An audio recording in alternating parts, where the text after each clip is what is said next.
The U.S. Trade and Development Agency will give Eskom $1.3 million to work on new technologies and green power. The deal is part of the August 2022 agreement to support the Just Energy Transition Partnership for South Africa.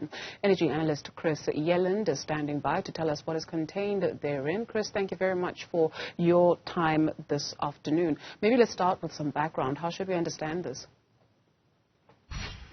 Well, it is 24 million rand, which is no doubt very welcome, and one should never look a gift horse in the mouth, because this is a grant. It's not a loan.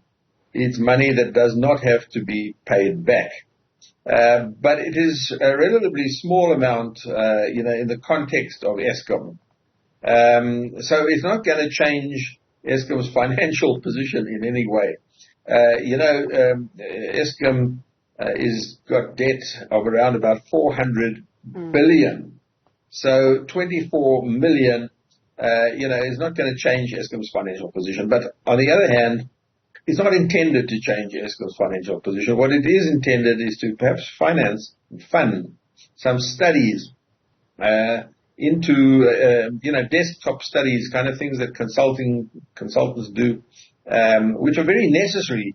You need to do certain studies, and this kind of donor money is made available for that kind of purpose.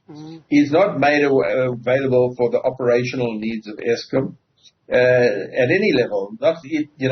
This is, as I understand it, to do some desktop studies in respect of the transmission grid and how to unlock the transmission grid and make it available for renewable energy and battery storage installations that are sorely needed. But the country is facing problems in respect of grid access and requires a number of studies in order to unlock these. So it's welcome. It's not a loan, but it's not there to change Eskom's financial position. Fair enough. You speak of not looking a gift horse in the mouth. There's that suspicion, I sense?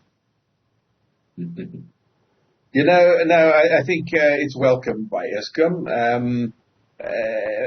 But there are some people who tend to feel, that even accepting a gift from the so-called West imposes some obligations, if not financially, then kind of, it puts certain obligations on Eskom that may be considered unwelcome. But I don't accept those kind of arguments. I think Eskom is happy to work with the United States, the European Union, France, Germany, UK, and gladly will accept donor money in order to help fund these kind of studies.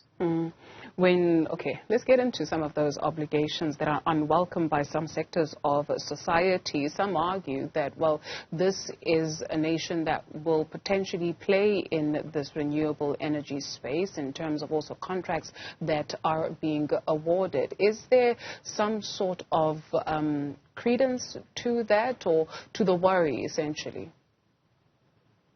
No, there are no strings attached in respect of obligations to procure equipment from the United States, none whatsoever. This is a donation.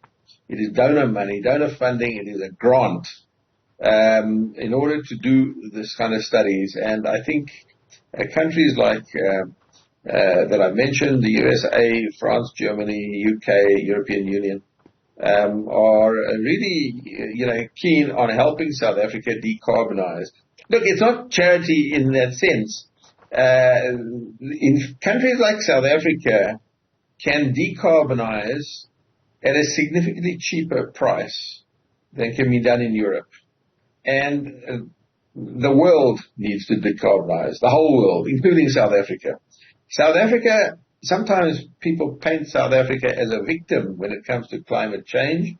They say that Africa contributes very little to carbon emissions globally, yet we're being asked to to change our habits and help the world. That may be true to some extent in the African context, but it's not true for South Africa. South Africa is part of the club of the culprits.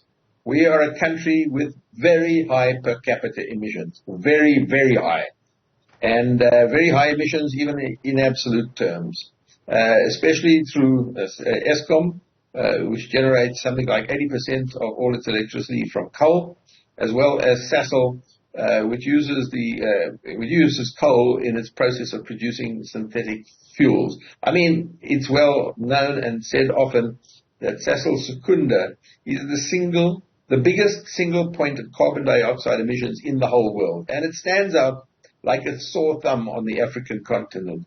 So whilst Africa, the rest of Africa, may be a relatively low, in fact very low carbon emission emitters globally, South Africa is part of the problem, and we need to play our part in contributing towards a global reduction of carbon emissions.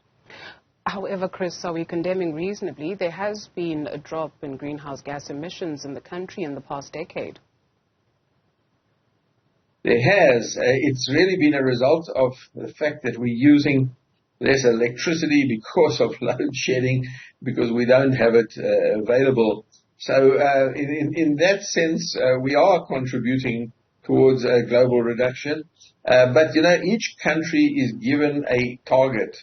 It's called a nationally determined contribution towards carbon emissions, and we have to play our role. And yes, we have reduced our carbon emissions, but it's really been as a result of a declining economy, or shall we say a static economy, and a reduced amount of generation in South Africa. And it's not really planned or intended. It just happens because we don't have enough electricity to generate. Let's take a look at not enough electricity to generate, as we are in stage 6 officially in this hour. What should we or how should we understand that? Because on the weekend we were made to understand that we ought to make it through the coldest of days. Yeah, politicians should be very careful about making predictions. None of us know when the next generators at Eskom are going to trip out or not. It's kind of random, it is unplanned, and it's by the nature of unplanned outages, they come as some surprise. But the point is, one can have good weeks, you can have bad weeks, and good months and bad months. Well, we've had a fairly good run in the last few weeks, but it really, we should not believe in miracles. And people who think that when you haven't had when you've had reduced load shedding for a couple of weeks, that the problem has disappeared and it's been dealt with, it's just not. It's too much to hope for. Unfortunately, we are a very optimistic nation, and we tend to think when things have reduced in intensity for a few weeks, that the problem is solved. It's going to take many years to solve this problem.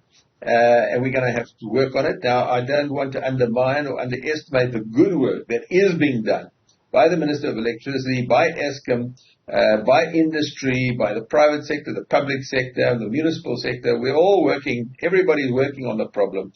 Customers should be part of the solution. This is not just an Eskom issue. We all have to work together, and I admire the Minister of Electricity for the work that he's doing and what he's putting in. But I don't think we should we should be pretty realistic about the situation and not just live in wild hope. Is that what you mean by, unfortunately, we are an optimistic nation? What do you have outside of that? Well, look, maybe my wording wasn't right. We are an optimistic nation. We believe we are special. We have in the past shown that we have stepped back from the very brink of crisis. And that's something we should be pleased about. Okay, I retract the word, unfortunately, we are optimistic. Just to say we are optimistic. Let's leave it at that. Okay, thank you, Chris Yelland. Good to chat to you. Chris Yelland is an energy analyst. Thank you for your time.